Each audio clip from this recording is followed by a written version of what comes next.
3월 5일 장마감 브리핑입니다. 며칠간의 하락세를 멈추고 오늘은 3대 지수 모두 상승 마감했는데요. 특히 나스닥의 상승세가 돋보였습니다. 시장이 다시 반등에 성공한 배경은 무엇인가요? 네, 오늘 시장은 지정학적 우려 완화와 기술주 강세에 따른 반등 장세로 요약할 수 있습니다.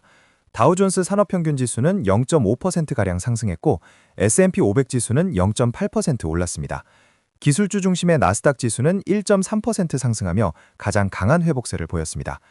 며칠간 시장의 발목을 잡았던 이란 관련 분쟁이 외교적 해결의 실마리를 보인다는 소식이 전해지면서 투자 심리가 크게 개선되었습니다. 여기에 예상보다 견조한 민간 고용 지표가 더해지며 시장 전반에 긍정적인 영향을 미쳤습니다. 지정학적 리스크가 줄어든 것이 시장 반등의 핵심이었군요. 그중에서도 기술주가 유독 강한 모습을 보인 이유는 무엇인가요? 위험자산 선호 심리가 되살아났기 때문입니다. 지정학적 불안감이 고조될 때는 투자자들이 안전자산으로 이동하면서 기술주와 같은 성장주들이 가장 먼저 타격을 받습니다. 반대로 불안감이 해소될 때는 그동안 하락폭이 컸던 기술주의 저가 매수세가 강하게 유입되는 경향이 있습니다. 실제로 오늘 매그니피센트 세븐으로 불리는 대형 기술주들이 모두 상승하며 시장의 반등을 이끌었습니다. 또한 애플이 교육 시장을 겨냥한 새로운 저가형 맥북을 공개하는 등 긍정적인 개별 기업 소식도 기술주 투자 심리에 힘을 보탰습니다. 그렇군요. 그렇다면 오늘 시장을 움직인 핵심적인 내용들은 구체적으로 어떤 것들이 있었는지 자세히 짚어주시죠. 네, 오늘은 크게 두 가지 흐름이 시장을 주도했습니다. 첫째는 이란 관련 지정학적 긴장이 완화될 수 있다는 기대감이었고, 둘째는 이를 기회로 삼아 강하게 반등한 기술주의 움직임이었습니다. 잠시 후 이 내용들을 하나씩 자세히 살펴보겠습니다. 네, 그럼 첫 번째로 짚어주신 지정학적 리스크 완화 소식부터 자세히 들여다보죠. 이란 관련 긴장이 완화될 수 있다는 기대감이 정확히 어떤 소식에서 비롯된 것인지요? 네, 시장의 분위기를 하루 만에 뒤바꾼 것은 이란이 비공식 채널을 통해 미국과 접촉했다는 뉴욕타임스 보도였습니다. 이란 정보부가 제3국 정보기관을 통해 미국 중앙정보국 CIA에 분쟁 종식을 위한 협상 조건을 논의하자는 의사를 전해지자 전면전으로 치달을 것이라는 최악의 시나리오에 대한 우려가 급격히 완화됐습니다. 이 소식은 시장 전반의 안도 랠리를 촉발시켰습니다. 다우존스 산업평균 지수가 0.5%, S&P 500 지수가 0.8%가량 상승했고 위험 선호 심리가 가장 크게 회복된 나스닥 지수는 1.3% 넘게 급등하며 장을 마쳤습니다. 공포지수로 불리는 VIX 지수는 장중 24선까지 치솟았다가 21선까지 내려오며 변동성이 크게 줄었고 안전자산으로 몰렸던 자금이 빠져나가면서 미국 10년물 국채금리는 다시 4.08% 수준으로 올라섰습니다. 가장 극적인 변화는 유가에서 나타났는데 서부 텍사스산 원유는 배럴당 77달러 선까지 위협하다가 73달러 선으로 후퇴하며 지정학적 리스크 프리미엄이 빠르게 제거되는 모습을 보였습니다. 말씀하신 대로 유가 움직임이 가장 극적이었던 것 같습니다. 분쟁 우려가 최고조에 달했을 때와 비교하면 유가가 얼마나 안정된 건가요? 그렇습니다. 이번 분쟁의 핵심은 전 세계 원유 수송량의 약 20%를 차지하는 호르무즈 해협의 봉쇄 가능성이었습니다. 이란 혁명수비대가 해협을 통과하는 모든 선박을 공격하겠다고 위협하면서 실제로 해상 운송이 거의 중단됐고 이로 인해 브렌트유는 배럴당 84달러, 서부 텍사스산 원유는 77달러를 넘어서며 인플레이션 재발 우려를 키웠습니다. 하지만 트럼프 대통령이 유조선 호위 가능성을 언급한 데 이어 외교적 해결 가능성이 부상하자 유가는 급격히 안정을 되찾았습니다. 특히 이라크와 같은 주요 산유국들이 저장 탱크가 가득 차 생산을 중단해야 할 수도 있다는 경고까지 내놓았던 터라 이번 긴장 완화 소식은 에너지 시장의 공급망 붕괴 우려를 덜어주는 결정적 계기가 되었습니다. 지정학적 리스크라는 가장 큰 불확실성이 걷히자 투자자들이 다시 경제 펀더멘탈에 주목하기 시작한 것이군요. 오늘 발표된 경제 지표들도 시장에 긍정적인 영향을 미쳤죠. 네, 그렇습니다. 지정학적 안도감에 더해 미국 경제의 견조함을 보여주는 지표들이 발표되면서 시장의 상승세에 힘을 보탰습니다. 먼저 ADP 민간고용 보고서에 따르면 2월 민간 부문 일자리가 6만 3천 개 증가해 시장 예상치였던 5만 개를 상회했습니다. 이는 고용시장이 여전히 견고하다는 신호로 해석됐습니다. 또한 공급관리협회 ISM이 발표한 2월 서비스업 구매관리자 지수 PMI는 56.2를 기록해 예상치를 웃돌았을 뿐만 아니라 3년 반 만에 가장 빠른 확장세를 보였습니다. 특히 주목할 점은 서비스업 물가지수가 11개월 만에 최저치로 하락했다는 것인데, 이는 서비스 부문의 인플레이션 압력이 완화되고 있음을 시사하며 연준의 금리 인하 기대감을 유지시켜주는 긍정적인 소식이었습니다. 결국 최악의 위기 국면을 벗어났다는 안도감과 탄탄한 경제 지표가 맞물리면서 강한 반등 장세를 이끌었군요. 마지막으로 시장의 현재 심리를 정리해 주신다면요? 시장은 단 하루 만에 극심한 공포에서 벗어나 다시 기회를 찾는 모습입니다. 골드만삭스의 데이비드 솔로몬 최고 경영자가 분쟁 초기 시장 반응이 예상보다 온건하다고 평가하며 불확실성을 완전히 소화하는 데 몇 주가 걸릴 수 있다고 경고하기도 했지만, 일단 외교적 해결의 문이 열렸다는 사실 자체에 투자자들은 환호했습니다. 이란 관련 보도가 나오기 전까지만 해도 아시아 증시, 특히 한국 코스피가 기록적인 하락을 보이는 등 글로벌 금융시장이 충격에 휩싸였던 것과 비교하면 극적인 반전입니다. 이제 시장의 관심은 다시 경제 지표와 기업 실적으로 옮겨갈 것으로 보이며, 당장 이번 주 후반에 발표될 2월 고용 보고서가 다음 방향성을 결정할 중요한 분기점이 될 전망입니다. 네, 그럼 앞서 두 번째 흐름으로 짚어주셨던 기술주 이야기를 해보겠습니다. 오늘 시장은 기술주가 이끌었다고 해도 과언이 아니었는데요. 구체적으로 어떤 종목들이, 그리고 어떤 이유로 이렇게 강한 모습을 보였는지 자세히 들여다보겠습니다. 네, 오늘 기술주의 강세는 여러 긍정적인 요인이 맞물리면서 가능했습니다. 우선 나스닥 지수는 1.3%가량 오르며 시장 상승을 주도했는데, 이는 투자 심리가 위험자산 선으로 돌아섰다는 명백한 신호였습니다. 시장의 공포를 나타내는 변동성 지수, 이른바 빅스가 하락하며 안정세를 찾은 것이 큰 힘이 됐습니다. 또한 성장주 밸류에이션에 직접적인 영향을 미치는 미국 10년물 국채금리가 최근의 상승세에서 벗어나 안정적인 흐름을 보인 점도 기술주의 우호적인 환경을 조성했습니다. 어제 발표된 ADP 민간 고용과 ISM 서비스업 구매관리자 지수가 예상보다 견조하게 나오면서 경기 연착륙에 대한 기대를 높인 점도 긍정적으로 작용했습니다. 여기에 지정학적 리스크 완화로 유가가 다소 안정된 건 역시 인플레이션 우려를 덜어주며 기술주 투자에 힘을 실어주는 모습이었습니다.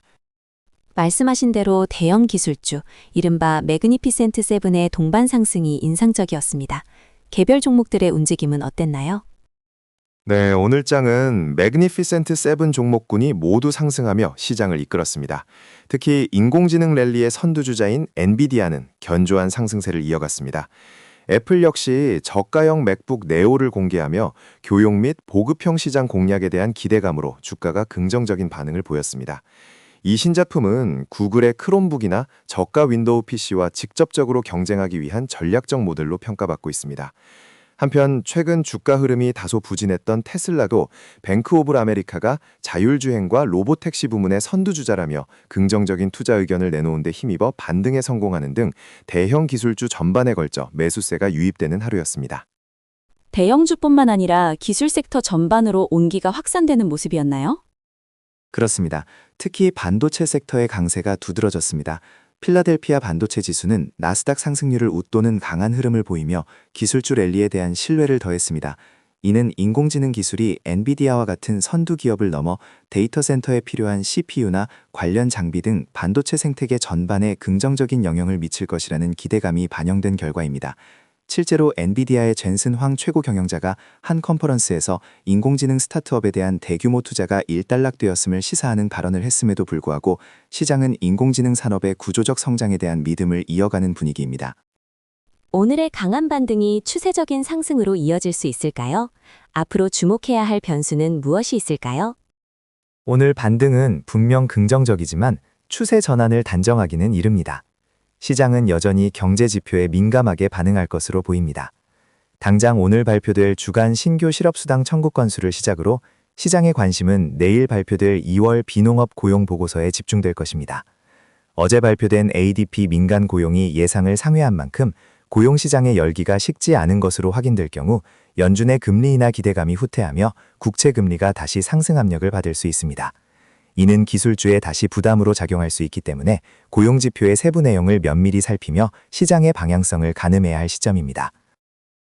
네, 시장 전반의 흐름에 이어 이제부터는 주목할 만한 개별 기업들을 살펴보겠습니다.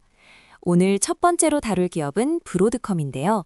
장 초반 강하게 상승하다가 이내 상승분을 대부분 반납하고 보합권에서 마감하는 변동성 높은 하루를 보냈습니다. 최근의 강력한 실적 발표를 고려하면 다소 의외의 움직임입니다. 그렇습니다. 오늘 브로드컴의 주가 흐름은 현재 시장이 이 기업을 어떻게 평가하고 있는지를 압축적으로 보여주는 사례라고 할 수 있습니다. 표면적인 실적만 보면 의심의 여지가 없이 훌륭합니다. 최근 발표된 1분기 실적은 시장 예상치를 상회했고, 다음 2분기 매출 가이던스는 시장 전망치를 크게 웃도는 약 220억 달러로 제시되었습니다. 특히 그중 인공지능 관련 매출이 17억 달러에 이를 것이라는 전망은 브로드컴이 AI 시장의 핵심 플레이어임을 다시 한번 각인시키는 강력한 숫자였습니다. 하지만 시장의 반응은 이런 환상적인 숫자에 온전히 환호하지 못하는 모습입니다. 말씀하신 대로 AI 매출 전망치는 정말 놀라운 수준인데 시장이 열광하지 못하는 이유는 무엇인가요? 혹시 숨겨진 리스크가 있는 건가요? 네, 시장의 우려는 바로 그 성장 구조의 취약성에 집중되고 있는 것으로 보입니다. 브로드컴의 화려한 성장 이면에는 극단적인 집중 리스크가 존재합니다. 회사 스스로가 10K 공시를 통해 밝히고 있듯이 상위 5개 고객이 전체 매출의 약 40%를 차지하고 있으며 핵심 부품인 웨이퍼 생산의 약 95%를 대만의 TSMC 단 한 곳에 의존하고 있습니다. 이는 소수의 핵심 파트너와 깊은 관계를 맺고 있다는 긍정적 측면도 있지만 반대로 그 파트너 중 한 곳으로 문제가 생기거나 관계가 틀어질 경우 회사 전체가 흔들릴 수 있는 치명적인 의존성으로 해석될 수 있습니다. 시장은 이 양날의 검에서 리스크의 무게를 더 무겁게 느끼기 시작한 것으로 판단됩니다. 고객과 공급망 양쪽에서 극심한 쏠림 현상이 나타나고 있다는 말씀이시군요. 이것이 최근 실적 발표에 대한 시장의 미지근한 반응과도 연결되는 것인가요? 정확한 지적입니다. 시장의 심리가 성장에 대한 환호에서 내재된 리스크에 대한 우려로 넘어가고 있다는 신호로 볼 수 있습니다.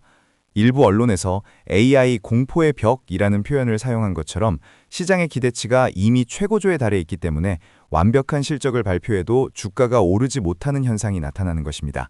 실적이 좋았음에도 투자자들을 열광시키지 못했다는 분석은 이제 시장이 성장 스토리만으로는 만족하지 않고 그 성장의 질과 안정성을 따지기 시작했음을 의미합니다.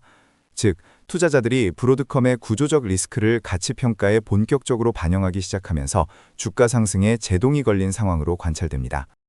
결국 AI 성장 잠재력은 확실하지만 그 기반이 되는 사업 구조의 리스크가 부각되고 있다는 것이군요. 그렇다면 브로드컴의 또 다른 성장 동력으로 꼽혔던 VM웨어 인수는 이러한 우려를 해소하는 데 도움이 되지 않을까요? VM웨어 인수는 소프트웨어 부문을 강화해 사업 다각화에 기여하는 긍정적인 측면이 분명히 있습니다. 하지만 이 거대한 인수를 위해 약 671억 달러에 달하는 막대한 부채를 떠안게 되었다는 점을 간과해서는 안 됩니다. 이는 앞서 말씀드린 고객 및 공급망이라는 운영 리스크에 더해 재무적 리스크까지 가중시키는 요인으로 작용할 수 있습니다. 결론적으로 현재 브로드컴은 폭발적인 AI 성장이라는 강력한 엔진을 가졌지만 동시에 극단적인 사업 의존도와 높은 부채라는 잠재적 위험을 함께 안고 있는 상황입니다. 오늘 시장의 움직임은 이 두 가지 측면 사이에서 투자자들이 균형점을 찾아가는 과정으로 해석되며 리스크 관리가 필요한 시점으로 보입니다. 오늘 시장은 빅테크 중심으로 하락하며 숨고르기 장세를 보였는데요. 이번 주 남은 일정 중 어떤 것을 주목해야 할까요? 네, 오늘은 애플과 테슬라 등 주요 기술주들이 조정을 받으며 시장 전반의 하락을 이끌었습니다. 투자자들은 제롬 파월 연준 의장의 의회 증언과 2월 고용보고서 발표라는 큰 이벤트를 앞두고 관망세가 짙어지는 모습입니다. 연준이 금리 인하 시점을 결정하는 데 있어 가장 중요하게 여기는 두 가지, 즉 고용과 물가와 직접적으로 관련된 핵심 이벤트들이기 때문에 시장의 모든 관심이 집중될 수밖에 없습니다. 말씀하신 파월 의장의 의회 증언에서는 어떤 발언이 나올 것으로 예상하시나요? 파월 의장은 기존의 신중한 입장을 유지할 가능성이 높습니다. 인플레이션이 2% 목표를 향해 진전되고 있다는 점은 인정하겠지만 아직 승리를 선언하기에는 이르다는 점을 강조하며 조기 금리 인하 기대감을 차단하려 할 것입니다. 시장은 그의 발언에서 금리 인하 시점에 대한 미묘한 힌트나 기조 변화가 있는지 찾으려 할 것입니다.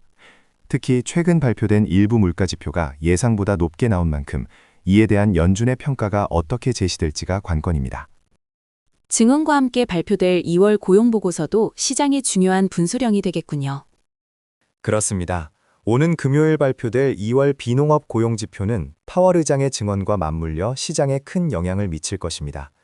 현재 시장에서는 비농업 일자리가 5만 9천 개 증가하고 실업률은 4.3%를 기록할 것으로 예상하고 있습니다. 특히 주목해야 할 부분은 시간당 평균 임금 상승률인데 컨센서스는 전월 대비 0.3% 상승으로 이전치보다 둔화될 것으로 보고 있습니다.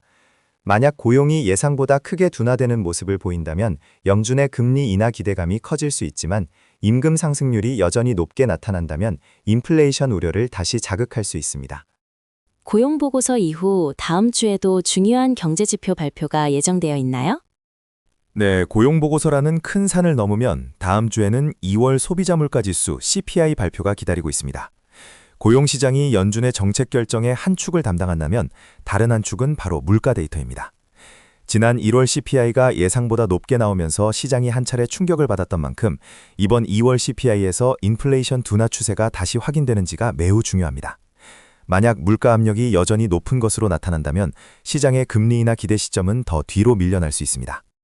결국 이번 주와 다음 주로 이어지는 고용과 물가 지표가 단기적인 시장의 방향성을 결정하겠군요. 지금까지 3월 5일 장마감 브리핑이었습니다. 감사합니다.